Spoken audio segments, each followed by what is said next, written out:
Hello friends, welcome to my YouTube channel के study point. आज हम सभी देखने वाले हैं क्लास 12th का इतिहास का सेट 4। चलिए देखते हैं। सबसे पहले देखते हैं सम्मानीय निर्देश। सम्मानीय निर्देश में देखें तो कुल प्रश्नों की संख्या 40 रहेगा। प्रत्येक प्रश्न के नीचे 4 विकल्प दिया जाएगा और प्रत्येक प्रश्न आपका 1 नंबर रहेगा। 1 नंबर का रहेगा। कितना नंबर का रहेगा? 1 नंबर का। चलिए क्वेश्चन नंबर 1 देखते हैं। क्वेश्चन नंबर 1 बोल रहा है, हड़प्पावासी किस वस्तु के उत्पादन में सर्वप्रथम थे? तो हड़प्पावासी थे ये आपका कपास के उत्पादन में सर्वप्रथम थे। किसका? कपास का। 1 का सही आंसर हो जाएगा आपका सी नंबर। क्वेश्चन नंबर 2 है, कार्बन डेटिंग के आधार पर विकसित हड़प्पा काल कब से कब तक माना जाता है? पहला बोल रहे, देखिए इसमें जितना भी ऑप्शन बोल रहा है वो सारा का सारा आपका गलत है। क्या है? सारा का सारा गलत है। कार्बन डेटिंग के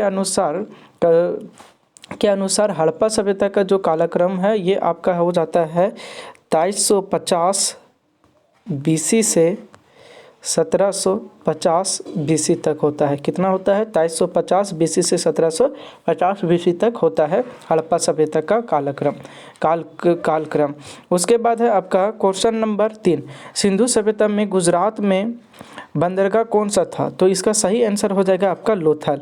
जो लोथल था वो सिंधु सभ्यता का गुजरात में बंदरगाह था। इसके बाद है क्वेश्चन नंबर 4, मोहनजोदड़ो कहाँ स्थित है? तो मोहनजोदड़ो आपका स्थित है कहाँ पर? पाकिस्तान में। कहाँ पर स्थित है? जो मोहनजोदड़ो आपका स्थित है पाकिस्तान में। पाकिस्तान का कौन सा प्रांत में? तो सिंध प्रांत में। कौन सा प्रांत में? सिंध प्रांत में। कौन सी नदी में? तो कौन सी नदी के किनारे? तो सिंधु नदी के किनारे स्थित था। इसके बाद है क्वेश्चन नंबर 5, सिंधु सभ्यता के घर किससे बनाए जाते थे? तो सिंधु सभ्यता के जो घर होते थे वो आपका ईंट से बनाए जाते थे। किससे? ईंट से। और ईंट का अनुपात इनका होता था 4:2:1 का। ठीक है, ये ईंट का इनका क्या हुआ करता था? अनुपात हुआ करता था। क्वेश्चन नंबर 6 है, सुमेर से प्राप्त अभिलेख के अनुसार नाविकों का देश किसे कहा जाता है? क्या बोल रहा है? सुमेर से प्राप्त अभिलेखों के अनुसार सुमेर से प्राप्त अभिलेखों के अनुसार नाविकों का देश किसे कहा जाता है? तो मेलुहा का कहा जाता है। किसको कहा जाता है? मेलुहा को। दरअसल क्या होता है, सुमेरियन नाम का एक सभ्यता है और उस सभ्यता से 900 अक्षर मिले। कितने अक्षर? 900। और ये 900 अक्षर को पढ़ लिया गया है, जबकि हड़प्पा सभ्यता से 400 अक्षर मिले और इस अक्षर को अभी तक कोई पढ़ नहीं चुका है। सुमेर की सभ्यता में 900 की जो अक्षर प्राप्त हुई है, इसके एक अक्षर में मेलुहा की सभ्यता के बारे में वर्णन है। कौन सी सभ्यता के बारे में? मेलुहा की सभ्यता के बारे में वर्णन है। और यह मेलुहा शब्द हड़प्पा शब्द के लिए प्रयोग होता था। किसके लिए?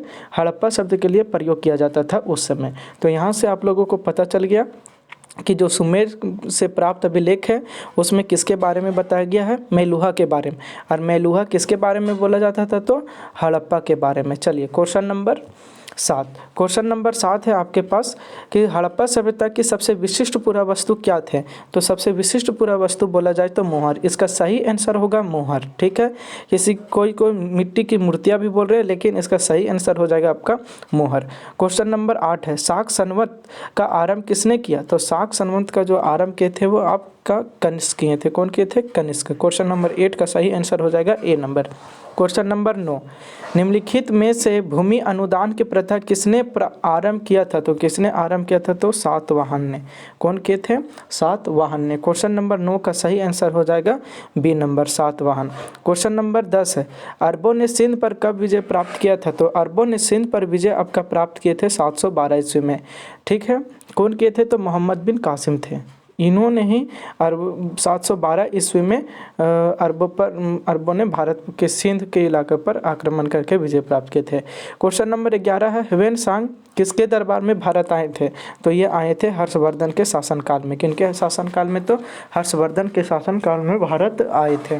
और याद रखिएगा दोस्तों, हर्षवर्धन पुष्यभूति वंश का एक महान शासक थे और इन्होंने 41 वर्षों तक शासन किए थे।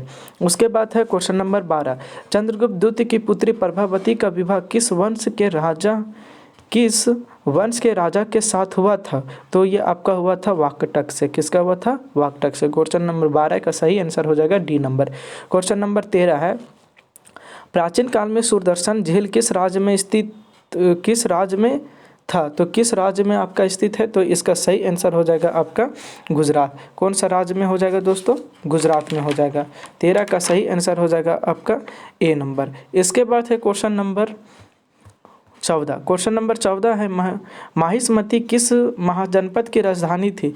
तो ये आपका सही आंसर हो जाएगा अवंती की थी। किसका था? अवंती का। क्वेश्चन नंबर 15 है धम्म का सिद्धांत किस शासक के द्वारा दिया गया था? तो धम्म का सिद्धांत तो जो दिया गया था आपका अशोक सम्राट के द्वारा दिया गया था।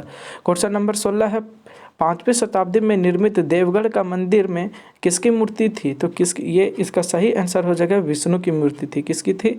विष्णु का। क्वेश्चन नंबर 17 है थेरवाद किस धर्म से संबंधित है? तो थेरवाद जो आपका संबंधित है दोस्तों, इसका सही आंसर हो जाएगा बौद्ध। कौन सा धर्म से संबंधित है?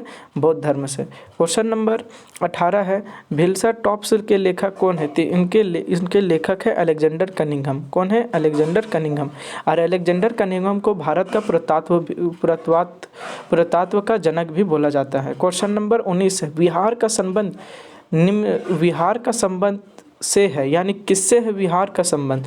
तो बिहार का संबंध आपका बौद्ध से है। किससे है? बौद्ध धर्म से। इसके बाद है क्वेश्चन नंबर 20। क्वेश्चन नंबर 20 है आपके पास कैलाशनाथ मंदिर एलोरा भारत के किस राज्य में है? तो ये भारत के महाराष्ट्र राज्य में। कौन से राज्य में? महाराष्ट्र राज्य में। क्वेश्चन नंबर 21 है मौर्य काल में सीता से क्या तात्पर्य था? तो सीता का तात्पर्य हुआ करता था राज के भूमि से प्राप्त आय। राज के भूमि से प्राप्त आय। क्वेश्चन नंबर 21 का सही आंसर हो जाएगा सी नंबर। क्वेश्चन नंबर 22 है सूफी आंदोलन मूलतः कहाँ से प्रारंभ हुआ था? तो इसका सही आंसर हो जाएगा आपका दिल्ली से हुआ था। कहाँ से? दिल्ली से। इसके बाद है क्वेश्चन नंबर 23 शंकराचार्य का मत निम्न में कौन सा है? तो इनका जो मत है ये अद्वैतवाद था। क्वेश्चन नंबर 23 का सही आंसर हो जाएगा बी नंबर। क्वेश्चन नंबर 24 है किस सूफी संत ने कहा था दिल्ली हबी दूर है? तो किस सूफी संत ने कहे थे? तो क्वेश्चन नंबर 24 का आपका सही आंसर हो जाएगा निजामुद्दीन औलिया ने बताए थे। ठीक है, क्वेश्चन नंबर 24 का सही आंसर हो जाएगा बी नंबर। क्वेश्चन नंबर 25 है पहान पूजे हरि मिले किसका काव्य पंक्ति है? तो ये आपका काव्य पंक्ति है कबीर का। 25 का सही आंसर हो जाएगा ए नंबर। क्वेश्चन नंबर 26 है निम्न में से महाराष्ट्र के संत कौन थे? तो महाराष्ट्र के अगर संत पूछा जाए तो 26 का सही आंसर हो जाएगा तुकाराम थे। कौन थे? तुकाराम थे। इसके बाद है क्वेश्चन नंबर 27 भक्ति आंदोलन को दक्षिण भारत से उत्तर भारत में लाने वाले संत कौन थे? तो इनका सही आंसर हो जाएगा रामानंद। कौन थे? रामानंद थे। इन्होंने ही भक्ति आंदोलन को दक्षिण भारत से कौन भारत में लाए थे? उत्तर भारत में। क्वेश्चन नंबर 28 क्या बोल रहा है कृष्णदेव राय के दरबार में तेलानी रामन किस पद पर थे? यानी जो तेलानी रामन थे आपका ये पद थे। इसका सही आंसर हो जाएगा आपका कवि के पद पर थे। किसके पद पर थे? कवि के पद पर। क्वेश्चन नंबर 29 है अम्बरम का क्या अर्थ है? तो अम्बरम का अर्थ हो जाता है 28 का 29। ठीक है, अम्बरम का क्या अर्थ है? तो अम्बरम का अर्थ होता है जागीर। ठीक है, क्वेश्चन नंबर 29 का सही आंसर क्या हो जाएगा? डी नंबर जागीर। क्वेश्चन नंबर 30 है इनमें से किसे आंध्र भोज कहा जाता है? किसे आंध्र भोज कहा जाता है? तो क्वेश्चन नंबर 30 का सही आंसर हो जाएगा आपका, देखिए ऑप्शन क्या क्या है। तो हरिहर राजेंद्र चोल, उसके बाद है बुक्का कृष्णदेव राय। तो इसका सही आंसर हो जाएगा कृष्णदेव राय को कहा जाता है। किनको कहा जाता है? कृष्णदेव राय को। क्वेश्चन नंबर 31 है विजयनगर किस नदी के तट पर स्थित है? तो विजयनगर जो है आपका तुंगभद्रा नदी के तट पर स्थित है। कौन सा नदी? तुंगभद्रा नदी के तट पर। क्वेश्चन नंबर 32 है विजयनगर के महान साम्राज्य के अवशेष कहाँ से पाए जाते हैं? तो ये आपका पाया जाता है हम्पी। ठीक है, कहाँ से पाया गया है? तो हम्पी। क्वेश्चन नंबर 32 का सही आंसर हो जाएगा सी नंबर। अवशेष कहाँ पाए जाते हैं? इसके बाद है क्वेश्चन नंबर 33 विजयनगर राज्य का प्रथम राजवंश कौन था? तो इसका सही आंसर हो जाएगा 33 का संगम वंश थे। कौन थे? संगम वंश थे। इसके बाद है क्वेश्चन नंबर 34 तंबाकू का सेवन सर्वप्रथम किस मुगल सम्राट ने किया था? तो ये किए थे आपका अकबर ने। कौन किए थे? अकबर ने। क्वेश्चन नंबर 34 का सही आंसर हो जाएगा आपका सी नंबर। इसके बाद क्वेश्चन बोल रहा है 35। क्वेश्चन नंबर 35 क्या बोल रहा है सैनिकों द्वारा लूटा गया युद्ध की संपत्ति का 1/5 भाग राज्य को जो प्राप्त होता है उसे किस नाम से जाना जाता है? तो इसका सही आंसर हो जाएगा 35 का बी नंबर, जकात के नाम से जाना जाता है। 35 का सही आंसर क्या हो जाएगा आपका? बी नंबर जकात। ठीक है, देखिए जकात तो इसमें आपका 35 का सही आंसर ज़कात ना होकर के खिराज हो जाएगा। क्या होगा? खिराज हो जाता है, ज़कात तो दिया जाता है, ठीक है, खिराज हो जाएगा। क्वेश्चन नंबर 36, विभिन्न विद्याओं के अवशेष नवरत्न किनके दरबार में थे? तो नवरत्न ये जो थे आपका क्वेश्चन नंबर 36 का सही आंसर हो जाएगा अकबर के दरबार में थे। किनके दरबार में थे? अकबर के दरबार में। क्वेश्चन नंबर 37 है, दीन ए इलाही संबंधित है? तो दीन ए इलाही आपका संबंधित है। क्वेश्चन नंबर 37 का सही आंसर हो जाएगा आपका अकबर से। किन से संबंधित है? दीन ए इलाही अकबर से। उसके बाद है क्वेश्चन नंबर 38, मुगल चित्रकला किसके समय चरमो शिखर पर थी? तो इसका सही आंसर हो जाएगा 38 का, देखिए ऑप्शन क्या हो जाएगा सही, इसका सही ऑप्शन हो जाएगा आपका जहांगीर से। किन से थे? जहांगीर से। उसके बाद है क्वेश्चन नंबर 39, फतेहपुर सिकरी को राजधानी किसने बनाया? तो फतेहपुर सिकरी को राजधानी बनाए थे अकबर ने। कौन बनाए थे? अकबर ने। क्वेश्चन नंबर लास्ट है 40, शेख मुहिउद्दीन चिश्ती की दरगाह कहाँ स्थित है? तो इनका स्थित है अजमेर में। कहाँ पर स्थित है? अजमेर में। इस तरह से दोस्तों आपका क्लास 12 का सेट 4 भी अपने के स्टडी पॉइंट पर डाल दिए हैं। आप वो जो 1, 2, 3 नहीं देखें वो जा करके तुरंत देख लीजिए दोस्तों, और अपने दोस्तों के पास भी इसको शेयर कीजिए। ठीक है दोस्तों, धन्यवाद, जय हिंद।